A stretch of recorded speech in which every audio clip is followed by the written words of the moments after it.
வணக்கம் நண்பர்களே, இன்னைக்கு நம்ம வீடியோவில் ஆரி ஒர்க் எம்ப்ராய்டரியில் ஹனிகோம் ஸ்டிச் எப்படி போடுறதுன்றதை பார்க்கலாம். இந்த ஸ்டிச் எங்கே யூஸ் ஆகும்னா, ஒரு டிசைனில் நடுவில் ஃபில் பண்ணுறதுக்கு இந்த ஸ்டிச் யூஸ் ஆகும். இப்போ பார்த்தீங்கன்னா நான் போடுறது கோம் ஸ்டிச், சீப்பு தையல். இல்லை இதை பட்டன் ஹோல் ஸ்டிச்சுன்னு சொல்லுவாங்க. இந்த ஸ்டிச்சை ஸ்ட்ரைட்டாக போடும்போது நமக்கு சீப்பு தையல் மாதிரி வரும். இதே நம்ம மடக்கி மடக்கி ஒரு டிசைனை ஃபில் பண்ணும்போது நமக்கு ஹெக்ஸகன் பேட்டர்ன் கிடைக்கும். அது பார்த்திங்கன்னா கடைசியில் ஃபினிஷிங் பார்த்திங்கன்னா ஹனிகோம் மாதிரி ஒரு எஃபெக்ட் நமக்கு இந்த ஃபில்லிங்கில் நமக்கு கிடைக்கும். அதுதான் ஹனிகோம் ஃபில்லிங் ஸ்டிச். நான் ஏற்கனவே வீடியோ போட்டிருக்கேன். இந்த கோம் ஸ்டிச்சு இன்னும் 10 டிஃப்ரெண்ட் டைப்ஸ் ஆஃப் ஸ்டிச்சஸ் நான் போட்டிருக்கேன்.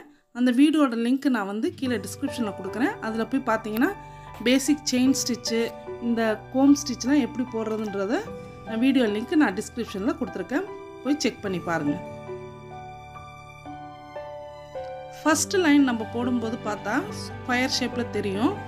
ஆனால் அடுத்த லைன் நம்ம போடும்போது அது ஒரு ஹெக்ஸகன் பேட்டர்னில் ஃபார்ம் ஆகும். இது இப்படி நம்ம தொடர்ந்து நம்ம ஃபில் பண்ணும்போது ஒரு ஹனிகோம், ஒரு தேன் கூடு எப்படி இருக்குமோ அந்த ஒரு எஃபெக்ட் இதில் நமக்கு வரும்.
எப்போதுமே இந்த மாதிரி நம்ம ஃபில்லிங் ஸ்டிச் போடும்போது சுற்றி ஒரு 2 லைன் செயின் ஸ்டிச் போட்டோம்னா தான் அந்த உள்ள நம்ம கொடுத்த ஃபில்லிங் ஸ்டிச் நல்லா ஹைலைட் பண்ணி காட்ட முடியும். அதனால் அந்த டிசைனை சுற்றி ஒரு 2 லைன் செயின் ஸ்டிச் கொடுத்துடணும்.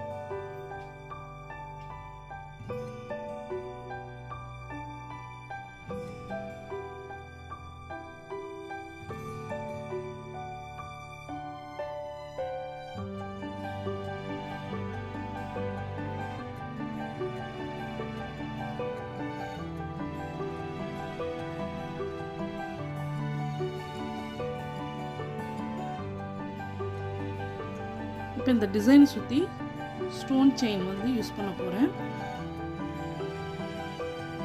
இந்த ஸ்டோன் செயின் வைக்கிறதுக்கும் நம்ம அதே கோம் ஸ்டிச்சை யூஸ் பண்ணி நம்ம ஸ்டோன் செயின் அட்டாச் பண்ணலாம்.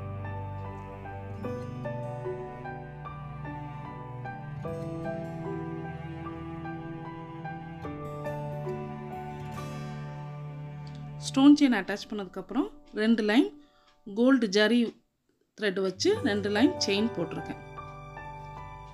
இந்த வீடியோ உங்களுக்கு பிடிச்சிருந்துச்சுன்னா லைக் பண்ணுங்கள், கமெண்ட் பண்ணுங்கள், உங்கள் ஃப்ரெண்ட்ஸுக்கு ஷேர் பண்ணுங்கள்.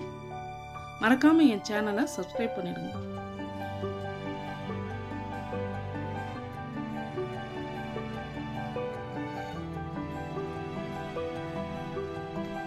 Thank you friends.